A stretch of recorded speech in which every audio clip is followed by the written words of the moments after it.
Ya, pembahasan kali ini pembahasan yang pertama listrik statis. Ya, jadi listrik statis itu berhubungan dengan keadaan diam. Jadi nanti kan ada listrik dinamis lagi di bab lain ya. Itu listriknya dia bergerak, mengalir ya. Jadi nah, listrik statis itu adalah kumpulan muatan listrik ya. Nah, muatan listrik itu sendiri bisa muncul karena ada perpindahan elektron dari suatu benda ke benda lain. Ya, jadi membayangkannya gimana? Jadi, oh by the way ini ada peristiwa menunjukkan adanya listrik statis. Nah, jadi seperti kucing ini, nah dia styrofoamnya bisa lengket di badannya gitu ya.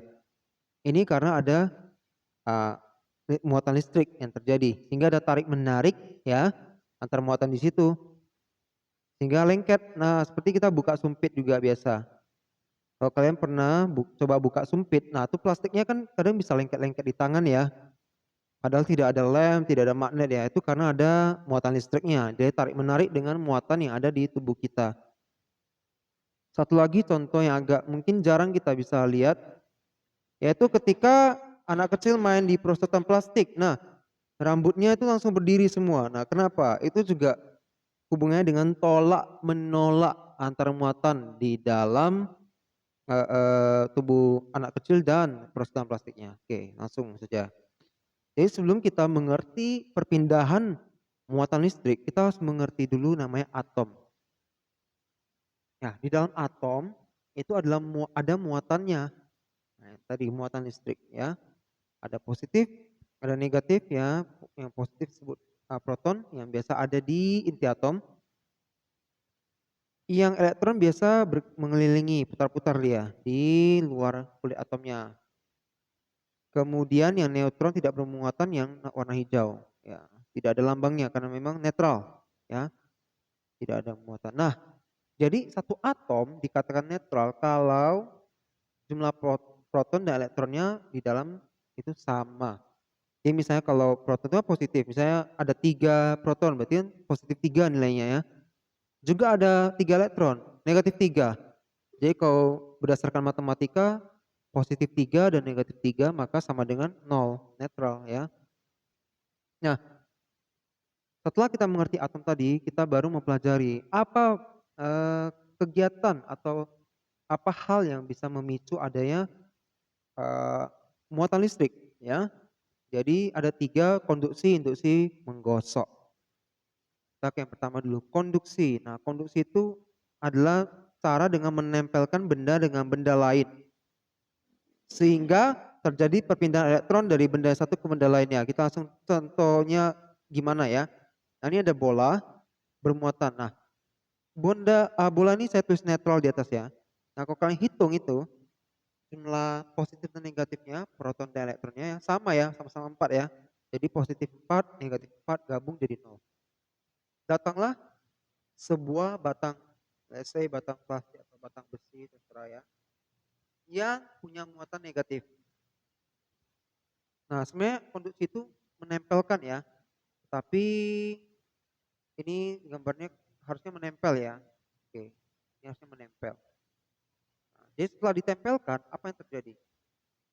Nah, maka elektron muatan negatif itu punya sifat dia bisa melompat ke benda lain. Dia tertarik oleh muatan positif yang di sini. Kita pernah pelajari sebelumnya muatan positif dan negatif tarik menarik seperti kutub apa? Uh, kutub utara dan selatan dari magnet. Nah, utara dan selatan tarik menarik karena berbeda. Utara dan utara tolak menolak karena sama. Jadi sama seperti itu. Nanti negatif dan negatif tolak menolak, positif positif tolak menolak. Sedangkan kalau negatif dan positif tarik menarik. Nah, contoh satu lagi yang hampir mirip, masih bola netral tapi batangnya bermuatan positif. Nah, kita lihat apa yang terjadi di sini. Maka ya muatan positif, muatan negatif dari bola ini akan tertarik ke batang ini. Nah, di sini kalian bisa menyimpulkan bahwa muatan positif itu nggak bisa lompat, dia nggak bisa berpindah. Yang berpindah itu elektron. Jadi cara mengingatnya mungkin anggap saja yang positif itu dia lebih kalem gitu ya, nggak pindah-pindah. Kalau yang elektron itu yang lebih lasak yang bisa pindah-pindah. Nah, jadi akibatnya sekali lagi yang di case pertama, negatif datang, negatif lompat, cep, maka jumlah negatif di dalam bola ini akan lebih banyak dari positif. Benar ya? Positifnya masih tetap 4 seperti ini, tapi negatifnya sudah berapa ini? Sudah banyak ya. Maka kalau dihitung totalnya akan negatif nilainya. Sedangkan di sini karena negatifnya lompat, nah, harus negatifnya harusnya ada 4 ya. Tapi jadi tinggal 2 karena lompat 2. Seperti itu ya. Jadinya dia bermuatan positif. Nah, jadi inilah cara membuat tadi menyebabkan benda bermuatan. Awalnya dikatakan tidak bermuatan. Walau sebenarnya ada ya, tapi kan netral. Jadinya tidak bermuatan. Tapi begitu didekatkan negatif, dia negatif. Didekatkan yang positif, ya, jadinya ada bermuatan dari netral jadi positif. Gitu. Lagi, cara yang kedua tadi adalah induksi. Induksi itu bedanya dengan konduksi itu tadi bendanya ditempelkan. Nah, kalau induksi hanya didekatkan. Nah, apakah ada efek juga kalau hanya didekatkan? Ada. Tetapi ya bedanya ketika benda itu dijauhkan kembali, nah itu sudah tidak ada efeknya. Artinya apa? Elektronnya itu tidak ada berpindah, tidak ada perpindahan elektron. Tidak ada elektronnya melompat gitu, karena kan tidak menempel ya. Jadi hanya mempengaruhi gerakan dari muatan di dalam. Nah, kita lihat contohnya. Ini ada 2 yang bola tadi, dua-duanya netral. Datanglah sebuah batang yang positif. Apa yang terjadi? Well, dia tidak menempel, tetapi ada efeknya. Yaitu apa? Batangnya positif, maka dia akan menolak batang positif. Positifnya jadi ketolak ke sebelah kanan dong. Yang negatif tertarik ke sebelah kiri. Akibatnya apa? Yang di B juga sama. Yang negatif itu tertarik ke kiri, yang positif tertarik ke kanan. Jadinya begini, pisah. Ya, kiri kanan. Kirinya negatif, kanannya positif. Itu. Contoh ya. Positif, negatif, positif, negatif, positif. Baru dia bisa cocok seperti itu. Kemudian, belum selesai di situ, prosesnya masih ada berlangsung, saya gambarkan di diagram lain. Nah, bola A dan B, di sini terjadilah konduksi. Menempel kan ini? Ya, lihat gambarnya menempel. Kalau menempel bisa terjadi perpindahan elektron. Nah, ini saya lambangkan dengan tanda minus yang merah. Artinya ini pindahan dari yang ini B. Sehingga elektron yang di B berkurang. Nah, lihat di sini. Awalnya yang B punya 5 positif dengan negatif. Sekarang positifnya tetap 5, tapi negatifnya 3 lompat ke sini, bisa 2 di sini. Maka apa yang terjadi? Sekarang bola yang dua-duanya netral, dua-duanya tidak bermuatan, sekarang menjadi bermuatan. Yang ini bermuatan negatif karena lebih banyak elektronnya, yang ini jadi muatan positif karena lebih banyak protonnya. Maka saya simpelkan gambar itu di sini di samping. Ya, positif, negatif, positif, positif, negatif, positif. Cara terakhir dengan menggosok. Jadi ini mungkin kalian sudah pernah baca ya, kalau plastik digosok dengan kain wool, maka plastiknya jadi bermuatan negatif, woolnya jadi bermuatan positif. Nah, ini yang paling mungkin sering ya, paling populer. Sisir digosok-gosok ke rambut. Nah, kalau murid-murid zaman dulu itu sering tuh coba-coba di sekolah kan. Sisirnya digosok-gosok ke rambut, gosok-gosok kentang, kemudian ditempelkan ke kertas, potongan kertas kecil ya. Nah, apa yang terjadi? Kertasnya nempel ke sisirnya. Kenapa? Karena sisirnya mempunyai muatan negatif. Sehingga dia bisa ada kekuatan untuk menarik ya kertas itu. Nah, jadi ini 2 benda digosok. Apa yang menentukan benda mana yang jadi bermuatan negatif dan mana yang positif ya? Nah, yang menentukan itu ada dinamakan deret triboelektrik. Atau sebenarnya yang menentukannya itu adalah nature dari bendanya sendiri.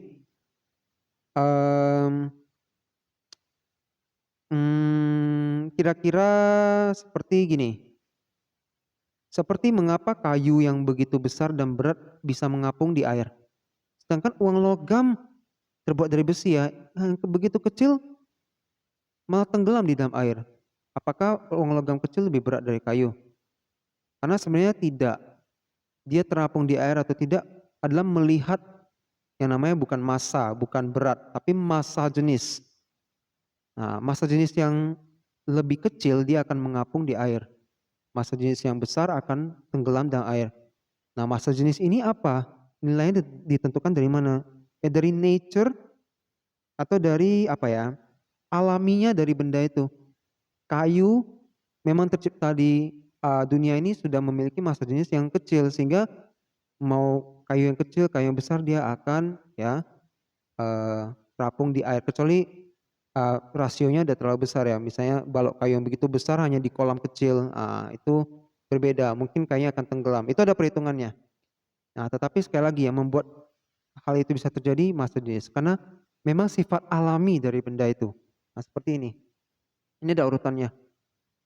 Lihat yang paling atas bulu kelinci. Nah, memang sudah sifat alami dari bulu kelinci bahwa dia akan lebih menangkap yang positif, muatan positif. Sedangkan yang teflon yang paling menangkap muatan negatif. Seperti itu ya, bisa lihat dari deretnya sendiri. Nah, kemudian ini jadi ada hubungannya dengan peristiwa terjadinya petir. Kenapa bisa terjadi petir? Ah, jadi ketika awan itu ya, dia kan terus bergerak ya. Nah, ketika awan terlibat dalam turbulensi dan dia muatannya akan bergerak dengan cepat terus menerus. Muatan yang ada di dalam awan itu. Nah, awan juga membawa muatan positif dan negatif. Ketika muatan positif dan negatif ini terus bergerak dengan cepat, maka secara alami muatan ini akan memisahkan diri sendiri dan biasanya yang positif akan lari ke bagian atas awan dan negatif yang akan lari terkumpul di bagian bawah awan seperti kita bisa lihat di gambar. Nah, sampai akhirnya sudah begitu banyak muatan negatif yang terletak di bagian bawah awan, sudah jenuh istilahnya, sudah overload, sudah sangat banyak. Apa yang akan terjadi? Nah, bumi memiliki muatan positif. Jadi ingat negatif dan positif tarik menarik. Maka yang terjadi apa? Muatan negatif dari awan akan lompat ke bumi dan muatan positif dari bumi akan lompat ke awan. Akan terjadi pertukaran. Pertukarannya terjadi begitu cepat dengan kecepatan yang luar biasa sehingga memunculkan yang namanya kilat. Itulah petir yang kalian tahu dan bunyi gemuruh itu, bunyi guntur itu dari mana? Dari akibat sorry, gemuruh dan guntur beda ya. Kalau yang guntur tuh hantaman elektronnya ke tanah ya, mengakibatkan suara keras. Tapi kalau yang kita sering dengar suara-suara gemuruh, ya kayak mau hujan gitu gemuruh-gemuruh itu kenapa? Itu adalah ini akibat dari pertukaran proton dan elektron ini ada mengalami bertabrakan dan kecepatan yang sangat cepat sehingga menghasilkan ledakan-ledakan di udara itu yang mengakibatkan suara gemuruh. Sehingga dengan konsep itu manusia sudah mengerti bisa dibuat penangkal petir. Kenapa? Karena manusia mengerti bahwa dengan apa ya? Dengan apa ya? Maksudnya mengerti bahwa petir itu sebenarnya adalah elektron yang tertarik ke bumi. Jadi kalau kita buat penangkal petir di atas gedung itu, dia kan lebih tinggi nih, lebih dekat ke awan. Maka otomatis ketika elektron lompat, dia akan lebih mencari, tentu dia akan mencari jarak terdekat ya, akan cenderung lebih ke penangkal petirnya daripada mungkin ke langsung ke tanahnya atau buminya. Oke, oke. Juga efek dari adanya penangkal petir ini, dia menyebarkan muatan-muatan positif dari bumi ini, menyebarkan melepaskannya ke molekul-molekul udara, ya, sehingga gimana? Muatan listrik ya, induksi ya pada atap itu, atap rumah ya dipasang penangkal petir, dia akan berkurang muatan positifnya sehingga akan lebih kecil untuk menarik muatan elektron yang ada di awan. Ya, jadi kemungkinan sambaran petir menjadi lebih kecil seperti itu. Kemudian ada lagi yang namanya generator Van de Graaff. Nah, ini adalah alat yang memanfaatkan peristiwa atau gejala-gejala adanya muatan listrik. Nah, jadi ini alat ya, kayak kita bisa lihat di sini dia ada ini orangnya pegang apa namanya ini bolanya di atas ya. Nah, kita bisa lihat rambutnya semua berdiri ya. Kenapa? Ini mirip dengan yang tadi yang di slide pertama saya kasih lihat yang anak kecil main di perosotan rambutnya berdiri itu. Kenapa? Nah, sekarang kita lihat dulu ya. Di sini terkumpul muatan negatif ya. Nah, di sini ada penjelasan tentang bagaimana generator Van de Graaff ini beroperasi. Kita bisa baca sendiri ya. Tetapi intinya adalah generator ini di sini ada sabuk. Sabuk bermuatan positif dan negatif. Dan dia itu putar ulang-ulang. Putar ulang-ulang, putar ulang-ulang. Sehingga muatannya ini terpisah. Muatan positif akan lari ke bumi. Muatan negatif akan lari ke atas. Terkumpul di kumparan ini atau bola ini. Nah, sehingga maka ketika kita pegang, nah lihat orang ini berdiri. If you touch the generator, all the electricity will go through your body, giving you a big shock, which can actually be dangerous. So, elektron tadi kan terkumpul ya di bola ini ketika kita pegang, nah tentu saja tubuh kita ada muatan positifnya, bisa menarik elektron-elektron ini semua, maka elektronnya akan lompat semua ke tubuh kita. Nah, belum selesai di situ, ya. Tubuh kita akan penuh dengan banyak sekali elektron. Tentu saja elektron satu dengan yang lain akan tolak menolak ya karena sama-sama muatan negatif. Nah, itu yang menyebabkan rambut kita bisa berdiri. Jadi muatan-muatan elektron yang di rambut kita itu sebenarnya dia kena tolak. Makanya semuanya pada kena apa ya? Istilah repel, kena tertolak gitu, terpental sehingga langsung semua pada berdiri gitu ya. Nah, kira-kira seperti itu. Nah, sehingga alat ini sangat berbahaya. Makanya ketika pakai alat ini harus pakai yang namanya sepatu atau sandal. Kenapa? Karena sandal dan sepatu adalah isolator, artinya bahan yang tidak bisa menghantarkan listrik. Ya, jadi posisi sepatu dan sandal adalah memutus koneksi antara kaki kita dengan bumi.